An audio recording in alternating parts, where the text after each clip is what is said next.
warahmatullahi wabarakatuh. Selamat pagi dan salam sejahtera untuk semuanya. Pada kesempatan ini, saya perkenalkan nama saya C. Tridestuti dengan nomor NIDN 06 09 11 6705. Saya dosen Universitas Semarang pada Fakultas Ekonomi Program Studi Manajemen. Beberapa mata kuliah yang saya ampu selama ini seperti matematika ekonomi, matematika bisnis, riset operasi, statistik deskriptif, statistik inferensial, dan ekonomi manajerial. Pada kesempatan ini saya akan menjelaskan pelaksanaan pembelajaran mata kuliah riset operasi. Mata kuliah ini mempunyai bobot 3 SKS dan dilaksanakan pada semester 4. Teknik pembelajaran yang saya gunakan yaitu delivery, interaction, and assessment. Deskripsi mata kuliah riset operasi ini, mata kuliah ini mempelajari dan menganalisa permasalahan manajemen perusahaan dengan menggunakan konsep-konsep matematik untuk pengambilan keputusan yang optimal dengan cakupan materi, pemodelan matematik, solusi optimal dengan grafik, metode simplex, metode transportasi, manajemen proyek, model penugasan, teori permainan, serta pemecahan kasus-kasus. Capaian pembelajaran yang diharapkan dari perkuliahan ini, mahasiswa mampu menganalisa permasalahan manajemen perusahaan dengan pendekatan matematika untuk pengambilan keputusan dalam pencapaian tujuan secara optimal. Kemudian materi perkuliahan ini terdiri dari konsep riset operasi dan hubungannya dengan pengambilan keputusan, formulasi masalah dan pemodelan matematika, optimalisasi metode grafik, metode simplex, metode transportasi, manajemen proyek, model penugasan, serta teori permainan. Model pembelajaran yang saya gunakan dalam pelaksanaan pembelajaran adalah problem-based learning atau pembelajaran berbasis masalah. Sedang metode yang saya gunakan seperti ceramah, diskusi, tanya jawab, dan studi kasus. Saya menggunakan media pembelajaran dalam memberikan materi kuliah berupa PowerPoint, e-learning, MS Teams, WhatsApp, dan email. Kemudian sistem penilaian yang saya gunakan berkait dengan kehadiran, keaktifan dalam mengajukan pertanyaan dan memberikan suatu analisa terhadap suatu permasalahan yang sedang dibahas. Kemudian ada tugas, kuis, UTS, UAS. Kemudian pembobotan penilaian yang saya gunakan, absensi 10%, keaktifan mahasiswa 10%, tugas 15%, kuis 15%, UTS 25%, dan UAS 25%. Berikut proses perkuliahan riset operasi pada pertemuan ke-14 yang membahas tentang penugasan masalah tidak seimbang. Assalamualaikum warahmatullahi wabarakatuh. Salam sehat dan salam sejahtera bagi kita semua. Pada pagi hari ini kita ketemu lagi ya untuk mengikuti perkuliahan riset operasi. Materi kita hari ini masih tentang penugasan. Namun sebelum kita masuk ke materi penugasan, mungkin ada yang ingin kalian tanyakan terkait penugasan yang telah kita bahas di minggu lalu, yaitu penugasan maksimal dan minimal. Mungkin ada yang mau bertanya? Belum ada, Bu. Belum ada? Cukup jelas? Cukup jelas, Bu. Baik. Kalau cukup jelas, coba nih Putri yang mau tanya nih. Metode penugasan itu menurut kalian apa? Metode penugasan merupakan metode yang digunakan untuk mengalokasikan tugas secara optimal, baik itu dalam masalah maksimasi maupun minimasi. Betul sekali Mbak Aurelia. Jadi metode penugasan itu digunakan untuk mengalokasikan tugas. Jadi nanti di perusahaan sumber daya manusia yang ada itu harus sesuai dengan peralatan yang digunakan supaya apa? Supaya biaya yang dikeluarkan oleh perusahaan juga dapat lebih dikendalikan. Nah, metode penugasan ini memang biasanya berkaitan dengan biaya, dengan waktu, kemudian dengan keuntungan, dengan volume penjualan mungkin ya. Tujuannya apa sih metode penugasan itu? Saya, Bu. Ya, silakan. Tujuan metode penugasan yaitu meminimumkan biaya total dari pekerjaan tertentu yang dikerjakan mesin tertentu. Baik, betul sekali Mbak Iin. Ya, jadi mesin tertentu dikerjakan oleh karyawan tertentu. Artinya apa? Satu karyawan memegang satu tugas atau satu mesin di perusahaan tersebut. Baik, untuk menghemat waktu, kita akan masuk ke materi kita yang hari ini ya, penugasan tidak seimbang. Hari ini kita akan membahas penugasan masalah tidak seimbang, ya. Penugasan masalah tidak seimbang itu coba kita ulas sedikit ya. Masalah tidak seimbang itu terjadi apabila pekerja lebih besar dibandingkan dengan pekerjaannya. Artinya begini, jika di dalam suatu perusahaan misalkan ada 5 pekerja, tetapi pekerjaannya hanya 4 atau ada 4 pekerja, tetapi pekerjaannya ada 5, jadi tidak seimbang. Untuk menyelesaikan kasus seperti itu, maka harus ditambah pekerja atau pekerjaan semu, sehingga nanti matriks penugasannya bisa menjadi seimbang. Nah, pekerjaan semu ini disebut dengan dummy dan nanti diberi nilai 0. Artinya apa? Tidak ada biaya yang akan dikeluarkan oleh perusahaan. Kita lanjut ya. Nah, contohnya seperti ini.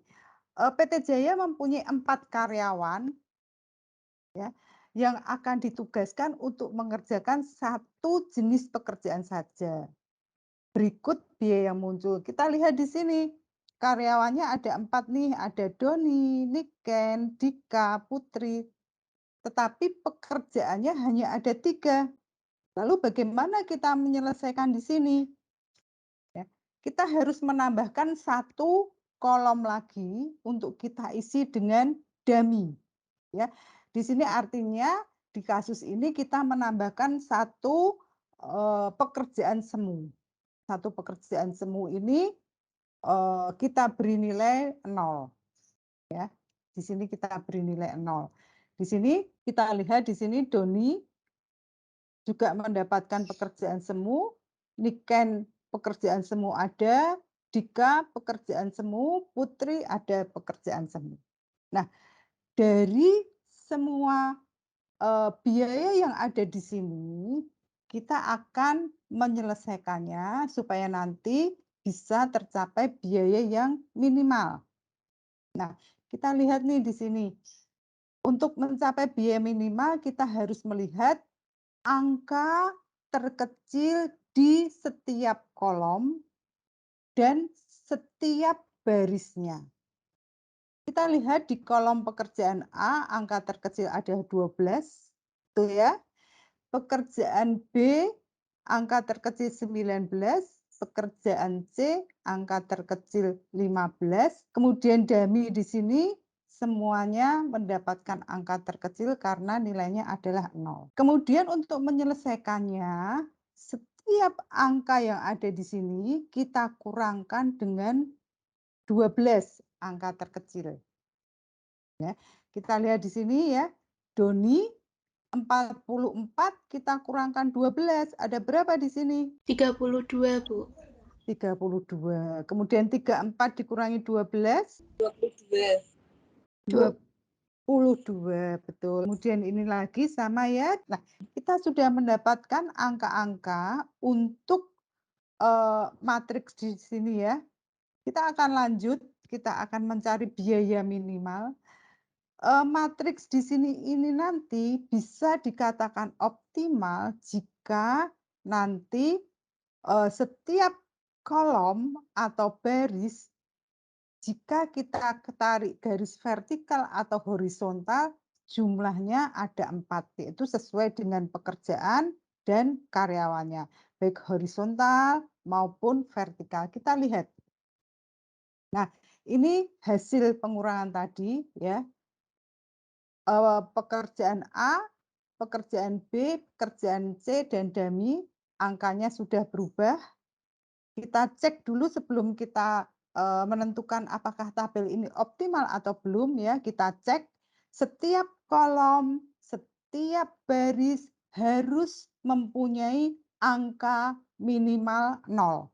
Jadi angka yang paling kecil 0. Ternyata garisnya baru 3, sehingga apa? Tabel kita ini bisa dikatakan belum optimal. Langkah selanjutnya apa? Langkah selanjutnya yaitu kita menentukan angka terkecil dari angka-angka yang belum dilewati oleh garis. Di sini angka terkecilnya adalah 6. Sehingga nanti semua angka yang belum terlewati garis akan dikurangi dengan 6 dan angka yang ada di persilangan di sini akan ditambah dengan 6.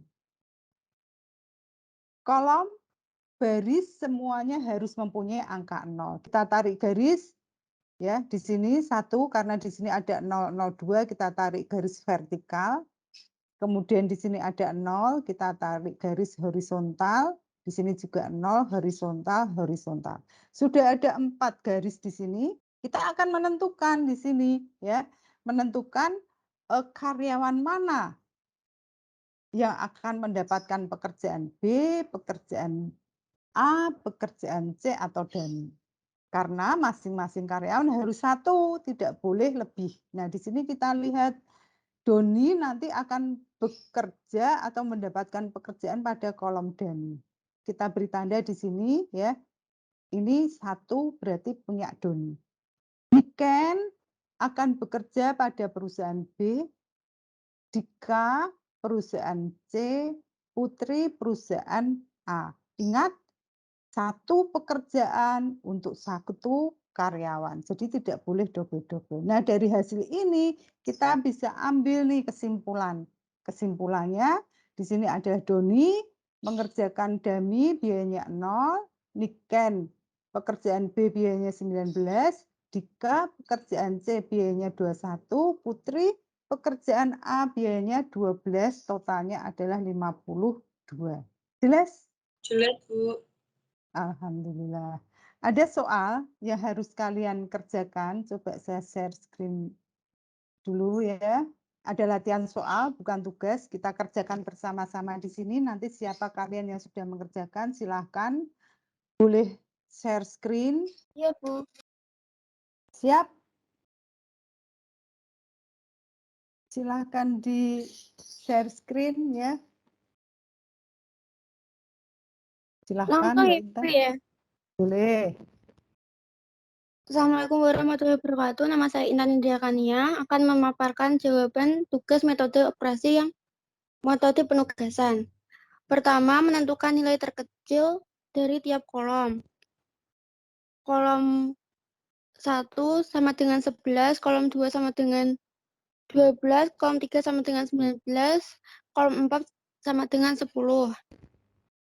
Selanjutnya pengurangan kolom. Kolom 1 dikurangi angka terkecil, kolom kedua dikurangi angka terkecil yaitu 12, kolom 3 dikurangi angka terkecil yaitu 19, kolom 4 dikurangi angka terkecil sama dengan 10. Dari radius metrik pertama belum menunjukkan keoptimalan, lalu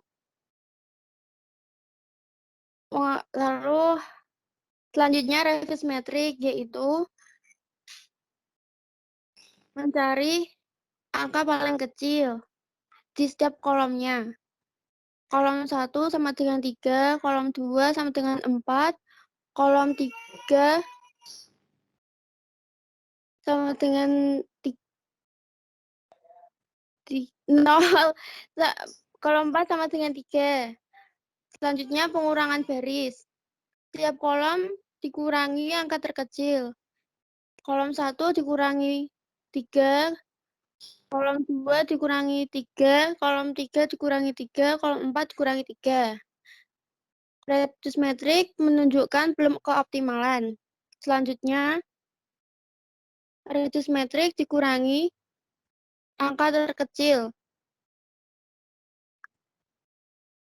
yang tidak melewati garis dikurangi, kolom 2 dikurangi 3, kolom 4 dikurangi 3, kolom 3 dikurangi 3, kolom 4 dikurangi 3. Menentukan penugasan optimal. Menunjukkan garis sudah menunjukkan optimal. Selanjutnya menentukan penugasan umum. Angka 0 di setiap kolom diberi tanda. Selanjutnya, tabel penugasan optimal atau solusi. Penugasan PT2 sama dengan 12.000, penugasan PT4 biaya 13.000, penugasan PT3 sama dengan 19.000, penugasan PT1 sama dengan 14.000, dan dijumlah menjadi 58.000. Baik, bagus sekali ya Mbak Intan sudah berusaha mencoba membuat tugas yang saya berikan, kemudian memaparkannya. Nah, di sini kita beri kesimpulan, kita simpulkan ya. Di sini sudah ketemu bahwa penugasan optimal, sehingga kita bisa melihat berapa biaya yang timbul dari tugas yang optimal tersebut. A, karyawan A, atau kelompok A, kelompok mahasiswa A, ditugaskan di PT kedua. Biayanya ada 12. Kelompok B ditugaskan di PT keempat, biayanya 13. Kelompok C ditugaskan di PT ketiga, biayanya 19, dan kelompok D ditugaskan di PT1, biayanya 14. Total biayanya adalah 58. Dari sini bisa kita simpulkan bahwa dengan ditugaskannya A ke PT 2 dengan biaya 12.000, kemudian kelompok B ke PT 4 dengan biaya 13.000, kelompok C ke PT 3 dengan biaya 19.000, dan kelompok D ke PT 1 dengan biaya 14.000, perusahaan akan mampu meminimalkan biaya. Biaya yang dikeluarkan totalnya adalah Rp58.000. Nah, seperti itu. Jelas? Jelas, Bu. Cukup jelas, Bu. Baik. Jelas, cukup jelas. Baik, kalau jelas. Jadi intinya apa? Intinya bahwa kita kaitkan di dunia nyata di perusahaan. Intinya bahwa setiap perusahaan menginginkan proses produksinya berjalan dengan lancar. Nah, untuk itu perusahaan membutuhkan sumber daya yang dapat mendukung kelancaran produksinya. Tenaga kerja atau sumber daya manusia di sini memegang peranan yang penting dalam proses produksi. Sehingga dibutuhkan tenaga kerja dan penempatan kerja yang sesuai agar proses produksinya dapat lebih efisien. Nah, meskipun perusahaan menerima banyak permintaan dari konsumen, perusahaan harus dapat mengelola biaya dengan baik agar tidak terjadi pembengkakan biaya.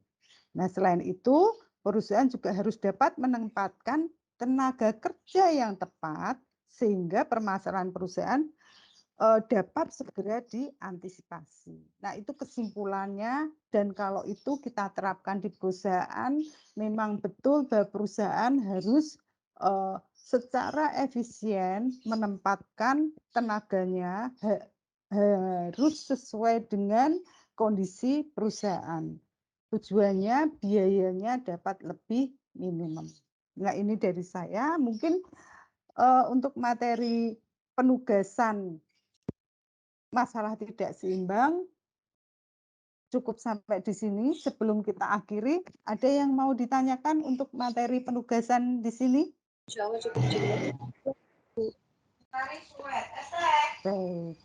Baik, kalau jelas, jangan lupa nanti ada tugas melalui Teams. Silahkan kalian lihat di Teams ya, ada tugas untuk penugasan, baik penugasan maksimal, minimal, dan masalah tidak seimbang.